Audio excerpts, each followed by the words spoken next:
আসসালামু আলাইকুম রহমতুল্লাহ। আমি মোহাম্মদ ইউসুফ বিন শাফি, পড়াশোনা করছি ঢাকা বিশ্ববিদ্যালয়ের ইসলামিক স্টাডিজ ডিপার্টমেন্টে।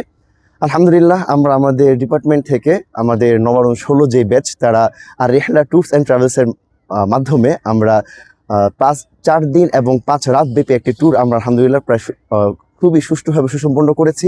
এই শিক্ষা সফরে আমরা ঢাকা থেকে বান্দরবান হয়ে কক্সবাজার হয়ে সেন্ট মার্টিন পর্যন্ত আমরা এসেছি এবং এখান থেকে আমরা আবার কক্সবাজার হয়ে ঢাকায় ফিরে যাবো ইনশাআল্লাহ।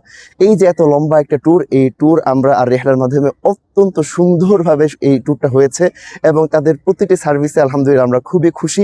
একেবারে আমাদের যে যাতায়াত ছিল, এরপরে আমাদের প্রত্যেকটা জায়গায় কক্সবাজারে থাকার ব্যবস্থা, এরপরে এখানে সেন্ট মার্টিন এসে থাকার ব্যবস্থা, সবগুলো আলহামদুলিল্লাহ খুবই ভালো ছিল। আমি নিজে থেকে যেটা জানতাম, কারণ আমার বেশ কয়েকটা পরিচিত ব্যাচ বা গ্রুপ গত 1 মাসে সেন্ট মার্টিনে এসেছে ভ্রমণ করতে, তাদের সবারই খাবার নিয়ে খুবই খুবই গুরুতর অভিযোগ ছিল। এই জন্য আমি খুব ভীত ছিলাম এটা নিয়ে যে আমি কেমন খাবারের সার্ভিস আমরা পাবো, কিন্তু আলহামদুলিল্লাহ আমাদের খাবার নিয়েও কোনো সমস্যা হয়নি।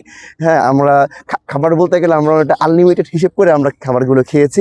তো আপনারা যারা পরবর্তীতে এরকম সেন্ট মার্টিন বা অন্যান্য জায়গায় ট্যুরে যাওয়ার, ভ্রমণে যাওয়ার চিন্তাভাবনা করছেন, প্ল্যান করছেন, আপনারা অবশ্যই আর রেহলা ট্যুরস অ্যান্ড ট্রাভেলসের মাধ্যমে আপনারা সেই ভ্রমণে যেতে পারেন। আসসালামু আলাইকুম রহমতুল্লাহি ওয়া বারাকাতুহু।